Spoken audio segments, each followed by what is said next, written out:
अगर आज आप रो रहे हैं कि बाबरी मस्जिद शहीद कर दी गई, बाबरी मस्जिद चली गई, अरे फिर 70 साल पहले यह फैसला क्यों लिया गया था कि भारत की राजनीति में मुसलमानों की कोई सियासी लीडरशिप नहीं होगी? क्यों लिया था? किसने लिया था? बताओ, लेने वालों बताओ, तुमने फैसला क्यों लिया था? अगर आज तुम वो फैसला नहीं लेते तो भारत के मुसलमानों की एक सियासी लीडरशिप होती।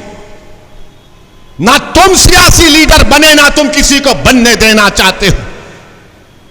तुम यही समझते रहे कि नहीं सेकुलर, अरे कौन सेकुलर है? बताओ मुझे, बताओ सेकुलरिज्म के माने क्या है? जो संविधान में सेकुलरिज्म लिखा हुआ है मैं मानता हूं और मानता रहूंगा, मगर जो सियासी सेकुलरिज्म है वो ठगने के लिए इस्तेमाल होता है, धोखा देने के लिए इस्तेमाल होता है। ये मुल्क के हालात हैं।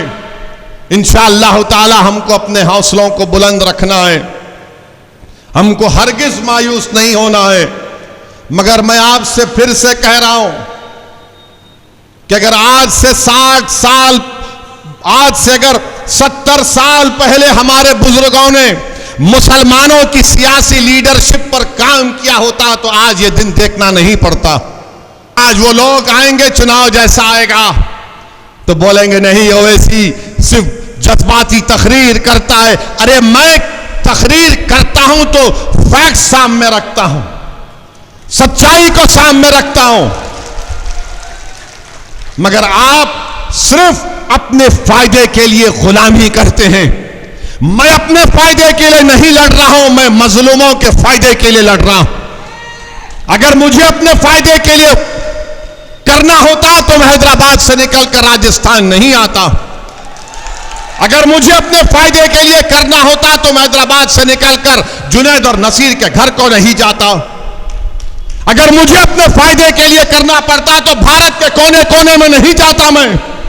अगर मुझे अपने फायदे के लिए करना होता तो मेरी गाड़ी पर 6 गोलियां चलाई गई, मैं घर में बैठ जाता, मगर मैं नहीं बैठा।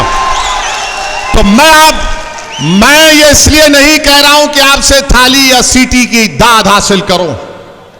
मैं तुम्हारे थालियों का तारीफ का मोहताज नहीं हूं, मैं अल्लाह का मोहताज था और अल्लाह का मोहताज रहूंगा। मैं आपको सिर्फ ये बता रहा हूं, मैं बता रहा हूं कि फर्क को महसूस करो, तुम फर्क को महसूस करो। नौजवानों, मुस्तकबिल तुम्हारा है, मुस्तकबिल आपका है। हमारे नौजवान बेटियों का, बेटों का मुस्तकबिल है। जो लोग 60 साल के हो गए उनका मुस्तकबिल नहीं है। जो 18 साल के हैं, 22 साल के, 25 साल के, कल तुम भारत को लेकर आगे बढ़ोगे। भारत के फैसले तुम्हारे कंधों पर रखकर किए जाएंगे। अगर तुम तैयार नहीं होगे तो फिर क्या होगा? तुम सिर्फ अगर थाली मारोगे और सेकुलरिज्म के नाम पर कोई मौलाना मस्जिद में बोल देंगे चुनाव आ रहे हैं, सेकुलर पार्टी को वोट दे दो। उसके बाद क्या होता है? चुनाव हो जाते और जुल्म जारी रहता, जुल्म खत्म नहीं होता, नाइंसाफी खत्म नहीं होती। अरे 75 साल हो गए देश को आजाद होकर।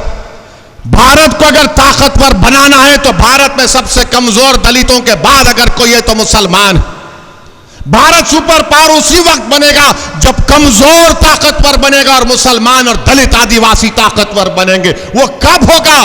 जज्बाती तकरीर से नहीं, थालियों से नहीं। जब तुम अपने दिलो दिमाग में इस बात को ठान लोगे कि चाहे कुछ भी हो जाए, अब मैं अपनी लीडरशिप को बनाऊंगा, मैं हारने से नहीं डरूंगा, मैं लड़ूंगा और कामयाब होऊंगा। अगर तुम हारने से डरोगे तो जिंदगी में तुम कभी कामयाब नहीं हो सकोगे। मैं अपनी जिंदगी का तजुर्बा तुम्हारे सामने रख रहा हूं। तुम हारने से डरना छोड़ दो। तुम हार को अपनी हार मत मानो, बल्कि कहो कि मुझे आगे बढ़ना। मेरे अजीज दोस्तों, बुजुर्गों, ये दुनिया में हम अगर हारेंगे तो आखिरत में तो कामयाब होंगे ना। अगर तुम हार के डर से बैठ जाओगे तो फिर कामयाबी तुम्हारे कदम को नहीं चूमेगी।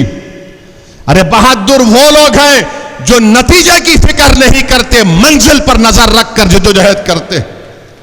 आपको अपनी सियासी लीडरशिप बनाना है, मगर मेरे अजीज दोस्तों और बुजुर्गों, यकीनन इस मुल्क में फिरका परस्ती को रोकना है।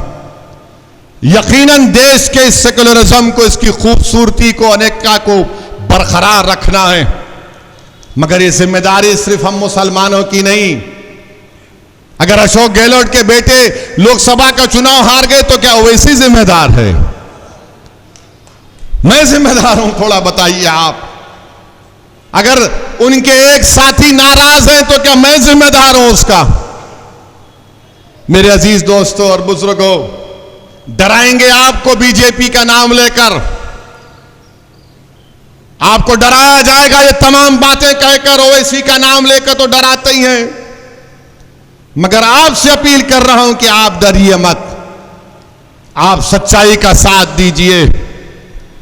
मैं आपसे अपील कर रहा हूं कि यकीनन बीजेपी को हराएंगे, मगर बीजेपी को हराने का मतलब यह नहीं है कि मैं अपना घर जला दूंगा। बीजेपी को हराएंगे जरूर, मगर इसका यह मतलब नहीं है कि और जुनैद नसीर मारे जाएं। बीजेपी को जरूर हराएंगे, मगर इसका यह मतलब नहीं है कि और एक मौसम के जिस्म के 4-4 टुकड़े हो जाएं। अरे कोई तो तुम्हारी आवाज को उठाए, कोई तो तुम्हारी लिए लड़े। अरे 3-4 दीवानों को कामयाब करो। भारत की पार्लियामेंट में 540 एमपी हैं, मजलिस के सिर्फ 2 हैं, मगर जब इन दोनों में से कोई एक खड़ा हो जाता है तो गरीबों को और मजलूमों को लगता है कि अब सुनना पड़ेगा कि 6 मिनट में क्या जलजला आने वाला। मेरे भाई, ये हम क्यों बोल सकते हैं? क्योंकि आपकी ताईद, आपका इत्तेहाद हमारे साथ है। इसीलिए मेरी आपसे गुजारिश है, बिलखुसूस नौजवानों से गुजारिश है कि आप फैसला करो।